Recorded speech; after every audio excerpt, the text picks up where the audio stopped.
Isa yun sa dalangin ng puso ko. You will be contented even wala ka. My heart is full of gratitude. Napapaligiran ako ng mga taong, but God is really good in my life talaga. This platform will be used for His glory. So, hey, what's up everyone? Today is the day that the Lord has made. So, I will rejoice and be glad in it. So guys, for today's vlog, it's my birthday. Today is my birthday. And gagawa lang ako ng birthday look, makeup look, ganon. So, naligo ako, nag-blower. And nagkulot ako, hindi masyadong makulot kasi grabe yung nagamit kong conditioner kaya hindi siya masyadong tumatalab. So, hayaan ko na lang yan. So, mag-makeup na tayo ngayon guys. Okay, so what we're gonna do is primer first.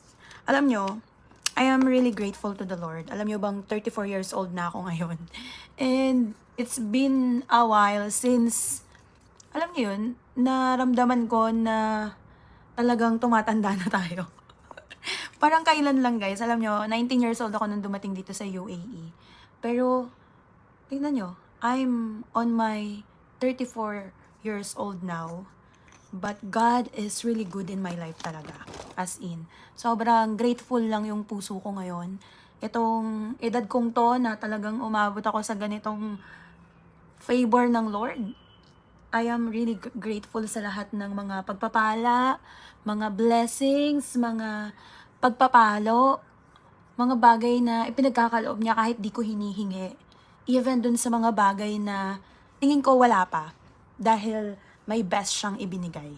And I really thank God for all the people na nakapalibot sa akin, nakapaligid sa akin. Sobrang pinapasalamatan ko sa Panginoon ng mga taong yan. Grabe. What I am now, because napapaligiran ako ng mga taong sobrang mapagmahal, sobrang supportive, masaya sa mga pinagagawa ko sa buhay. Alam niyo yon. And I really thank God for that. For everything, for all the support, for all the love na nare-receive ko talaga. Especially to my husband and yung family ko talaga. Sila mama, mga ate ko, mga kuya ko, and yung mga church friends ko, and even outside the church. I really thank God for their lives. Since day one naman talagang nakasuporta talaga sila sa akin. And itong 34th birthday ko, wala akong masyadong, parang 4 times na ako nag-blow ng candle. Itong maghapon. Wala kagabi pa. Tapos, parang wala akong mahiling sa Lord. I want to say, thank you Lord for everything. My heart is full of gratitude lang sa Panginoon. Kaya siguro walang masambit na dalangin ang aking bibig. Pero, alam niya yung dalangin ng puso ko. And, minsan ng Panginoon, ipinagkakaloob na kahit wala pa. Diba?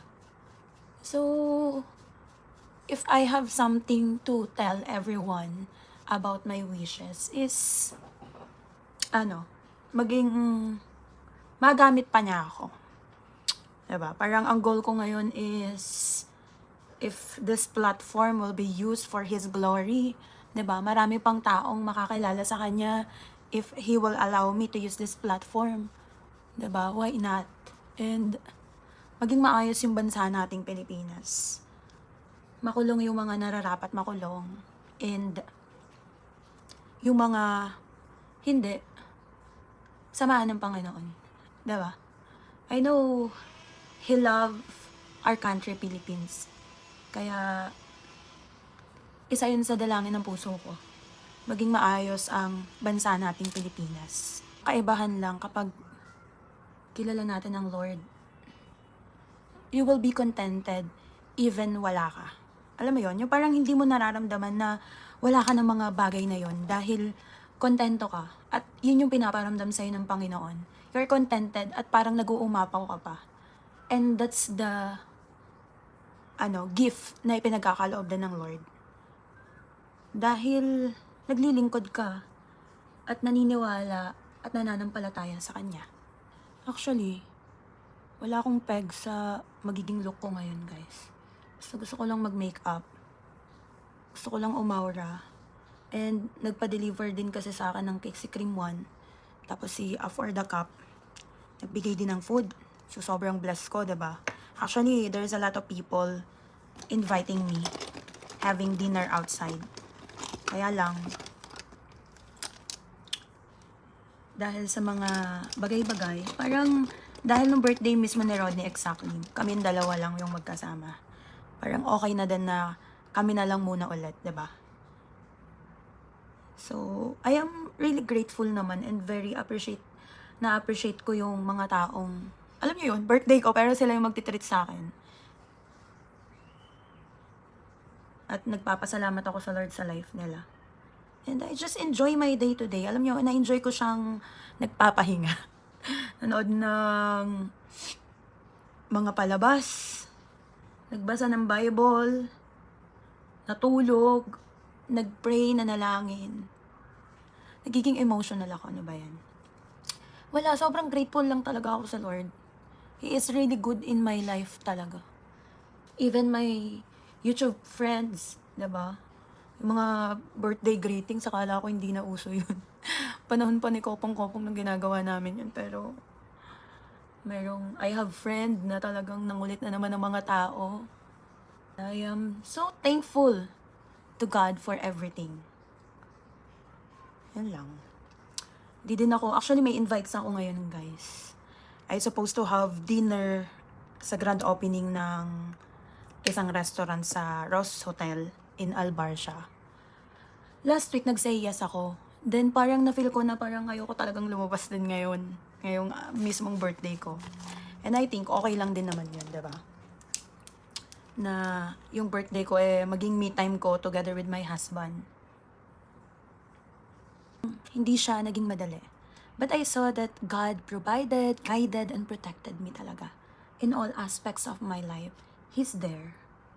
And I really thank God for that. So, I think mamadaliin ko na tong vlog na to. And ibo-voice over ko na lang siya later. So, ayan, itutuloy ko lang yung pag-makeup ko while chikahan tayo. Alam nyo, yung pagiging content creator ko dito sa Dubai is not always easy. But I'm thankful for every opportunity, ha. And my biggest lesson ko na not everyone needs to understand your journey. Also, learn to say no to things that drain your energy talaga. And yung pinaka-importante, you need to pray before decisions. Malaking tulong talaga yon. Mas nagiging calm, less yung pressure, more trust sa Lord. Yun talaga yung mas nag-uumapaw. Kaya for this another year of my life, I'm praying for more growth. Not just sa career but spiritually. Of course, more meaningful collaborations, more content that inspire. I also want to focus on quality life, not just busy life. And health, important yan, syempre. Matulog tayo na maaga. And maybe a few travel goals too. Baka naman, Lord. Ayan, so here's my final look, guys. I will just, highlight. Then, magpapalit lang ako ng damit na ayusin natin yung hair natin. And then, I will show you my final look. And yes, here's my final look, guys. Ayan, nag-red lang ako ng, top. Tapos, yan na. Diba? Kulot-kulutan ng fag. So, here's my birthday look. Dahil February naman, kaya naka-red tayo. So, yeah. Pandito lang to sa loob ng bahay. Hindi naman tayo lalabas. Mamaya buburahin ko din to. So, yeah. That's it, guys. Thank you so much for watching this video. Hope you like it and nawa mayroon kayong napulot or natutunan kahit papano. Hindi, ayan. So, yung eye makeup ko is something little smoky. Diba? Char. Wala lang akong, tawag dito, eyelash extension. Hindi lang ako naglagay ng eyelash. Pero carry na yan. Dahil may pa wing eyeliner naman tayo. So, yeah.